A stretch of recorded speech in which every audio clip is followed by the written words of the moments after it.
श्री स्वामी समर्थ. स्वागत आहे तुमचं माझ्या युट्यूब चॅनलवरती.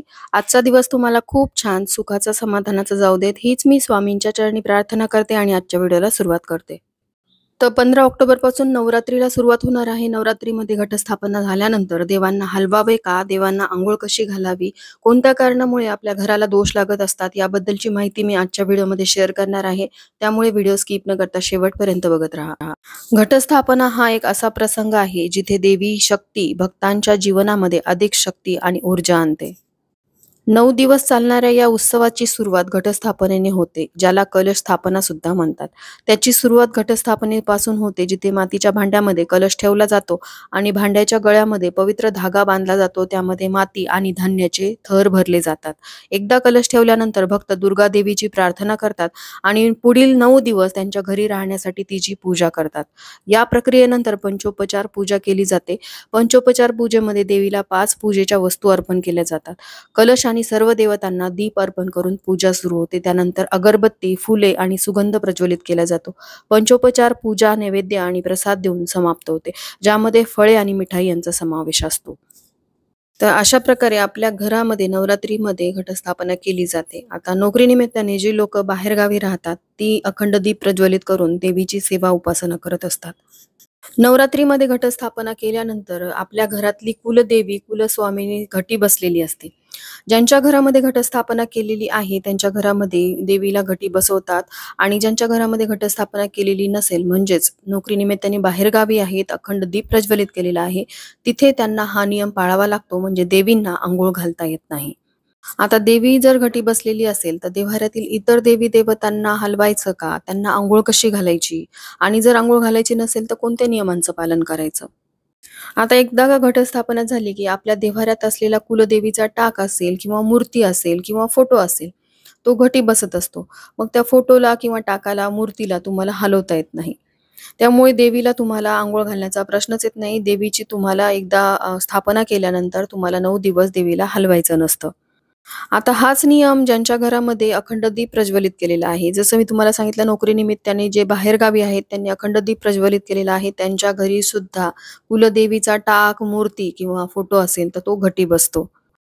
नवरात्रीच्या या 9 दिवसामध्ये देवी जरी घटी बसत असली तरी देवीची सेवा उपासना ही 9 दिवस चालणार आहे, ज्यामध्ये देवीला आपण अर्पण केलेली फुलं बदलणार आहोत.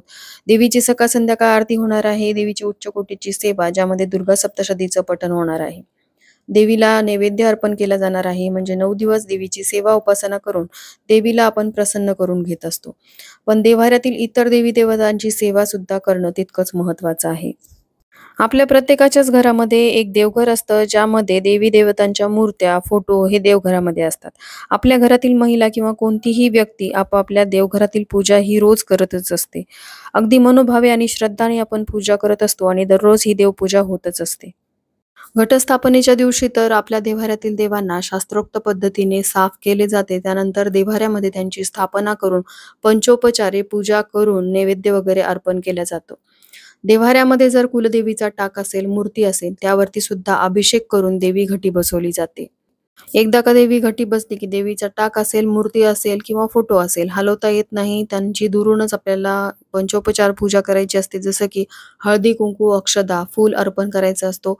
धूप दीप दाखवून सकाळ संध्याकाळ कुलदेवीची आरती करायची असते. देवीचे मंत्रोच्चार यासोबतच दुर्गा सप्तशतीचं पठण करायचं असतं.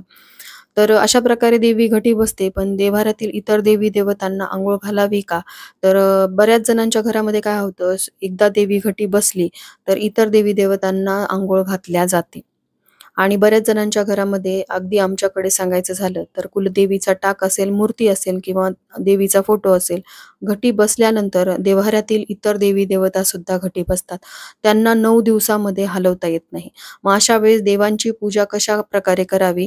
कारण आपण कुलदेवीची सेवा तर करणारच आहोत या 9 दिवसांमध्ये, पण आपल्या देव्हाऱ्यातील देवांची सुद्धा आपल्याकडून सेवा व्हायला हवी, तरच आपल्याला केलेल्या सेवेचं फळ मिळेल.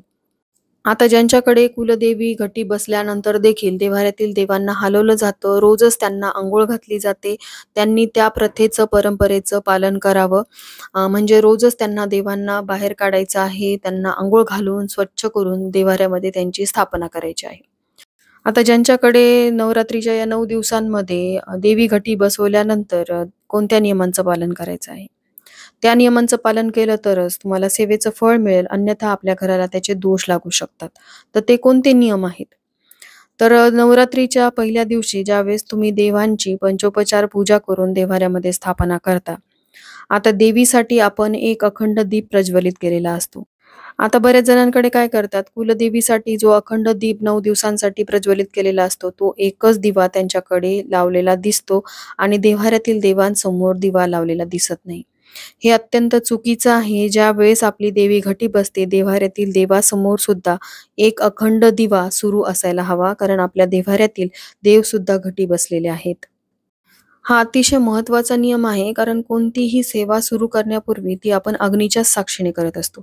ज्यावेळेस आपल्या कुलदेवीच्या टाकासोबत आपल्या देव्हाऱ्यातील देव घटी बसलेले असतात, त्यावेळेस देवासमोर एक वेगळा नंददीप सुद्धा दैवत ठेवायचा आहे. या चुकीमुळे सुद्धा आपल्याला त्याचे दोष लागू शकतात, कारण कुलदेवीच्या उपासनेसोबत आपल्या देव्हाऱ्यातील इतर देवी देवतांची सुद्धा सेवा या 9 दिवसामध्ये आपल्याकडून घडायला हवी. आता तुमच्या रूढी परंपरेनुसार जर घटस्थापनेनंतर तुम्हाला देवांना हलवता येत नसेल, देवांना अंघोळ घालता येत नसेल, तर अशा वेळेस देवांची पंचोपचार पूजा तुम्हाला कशी करावी लागेल? तर सगळ्यात आधी तर आदल्या दिवशी देवांना अर्पण केलेली सुकलेली फुलं आपल्याला काढून घ्यायची आहेत. कारण सुकलेली फुलं जर आपण 9 दिवस तशीच ठेवली, तर यामुळे सुद्धा आपल्या घराला आपल्याला त्याचे दोष लागत असतात. ती सुकलेली फुलं सगळ्यात आधी आपल्याला काढून घ्यायची आहेत. त्यानंतर तुम्हाला थोडंसं पाणी घ्यायचं आहे. त्यामध्ये एखादं फूल घ्यायचं. लाल किंवा पिवळ्या रंगाचं फूल घ्यायचं आहे. त्या फुलाने देवांवरती वरूनच पाणी अर्पण करायचं आहे. ज्याप्रमाणे आपण एक अभिषेक करतो, त्याचप्रमाणे ते पाणी संपूर्ण देवांवरती, जेवढे देवांच्या मूर्ती तुमच्या देव्हाऱ्यामध्ये असतील त्यांच्यावरती थोडं थोडं शिंपडायचं आहे. त्यानंतर हळदी कुंकू अर्पण करायचं, अक्षदा अर्पण करायच्या, नवीन फुलं देवांना अर्पण करायची, धूप दीप दाखवायचा, नैवेद्य जो काही तुम्ही घरात बनवलेला असेल तो देवांना अर्पण करायचा, किंवा खडीसाखर एखादं फळ तुम्ही देवांना अर्पण करू शकता. अशा प्रकारे तुम्हाला रोज देवांची पंचोपचार पूजा करायची आहे. जरी तुमच्या देव्हाऱ्यातील देव हे नवरात्रीमध्ये घटी बसलेले असतील, अशा प्रकारे तुम्ही पूजन केलं नाही तर तुमच्या घराला त्याचे दोष लागत असतात. त्यासोबतच बरेच जण असे म्हणतात, की देवी जरी घटी बसली असली तरी देवांना जर तुम्ही घटी बसवलं तर ते अत्यंत चुकीचं आहे. यामुळे तुमच्या घराला त्याचे दोष लागतात. तर तसं नाहीये. तुमच्या कुळामध्ये पूर्वीपासून चालत आलेल्या प्रथा परंपराच तुम्हाला पाळायच्या असतात. त्या नियमांमध्ये बदल केला आणि तुमच्या कुटुंबाला जर त्याचा त्रास झाला तर मग तुम्ही दोष कोणाला देणार? त्यासाठी पूर्वापार चालत आलेल्याच परंपरा, प्रथा तुम्हाला पाळायच्या असतात. आपल्या कुलदेवीच्या उपासनेसोबतच आपल्या देव्हाऱ्यातील इतर देवी दैवतांची सुद्धा पंचोपचारे पूजा करून, सेवा करून त्यांचे सुद्धा कृपाशीर्वाद आपल्याला मिळवायचे आहेत. अन्यथा आपल्याला घराला आपल्याला त्याचे दोष लागत असतात. जसं मी तुम्हाला सांगितलं, आपल्या रूढी परंपरेनुसारच आपल्याला नियमांचं पालन करायचं आहे. त्यानंतर सगळ्यात महत्त्वाचं म्हणजे, जर तुमचा अचानक या नवरात्रीच्या 9 दिवसामध्ये मासिक धर्म आला, तर जसं मी तुम्हाला व्हिडिओमध्ये सांगितलेलं आहे, तुमच्या घरामध्ये जर देवघटी बसलेले असतील, तर देवांची अशाच प्रकारे घरातील इतर सदस्यांकडून पूजा करून घ्यायची आहे. म्हणजे फुलं वगैरे बदलून हळदी-कुंकू अर्पण करायला सांगायचं. घटी बसलेल्या देवीची देखील पंचोपचार पूजा करायला सांगायची. आणि जर तुमच्या घरामध्ये नवरात्रीच्या 9 दिवसामध्ये सुद्धा देवांना हलवलं जात असेल, अंघोळ घातली जात असेल, तर तुम्ही घरातील इतर सदस्य म्हणजे तुमचे पती असतील, मुलं असतील, त्यांच्याकडून देवांना अंघोळ घालायची आहे आणि देवांची पंचोपचार पूजा करून घ्यायची आहे.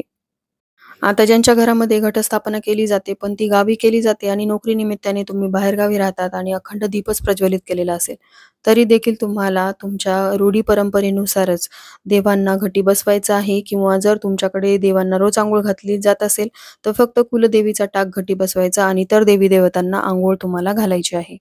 तर अतिशय महत्त्वाची माहिती, ज्यामध्ये नवरात्रीमध्ये देव हलवावे का? देवांना अंघोळ घालावी का? अंघोळ घालायची असेल तर ती कशाप्रकारे घालायची? देव जर घटी बसलेले असतील, तर त्यांची कशाप्रकारे आपल्याला पंचोपचार पूजा करायची आहे?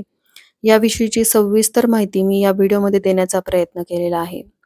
अजून तुमच्या काही शंका असतील तर तुम्ही मला कमेंट करून विचारू शकता. कमेंटमध्ये मी नक्कीच त्याचा उत्तर देण्याचा प्रयत्न करेल. काळानुसार तुम्ही तुमच्या रूढी परंपरेमध्ये छोटे-मोठे बदल हे करू शकता. पण पूर्वापार चालत आलेल्या काही परंपरा ज्या आहेत त्या बदलण्याचा प्रयत्न केल्यामुळे सुद्धा आपल्या घराला त्याचे दोष लागू शकतात. तर नवरात्रीमध्ये देवांना हलवावे का? देवांना अंघोळ कशी घालावी? या बाबतीतल्या तुमच्या प्रश्नांची उत्तरं मी दिलेली आहेत. तर झालेली सेवा मी स्वामींच्या चरणी अर्पण करते.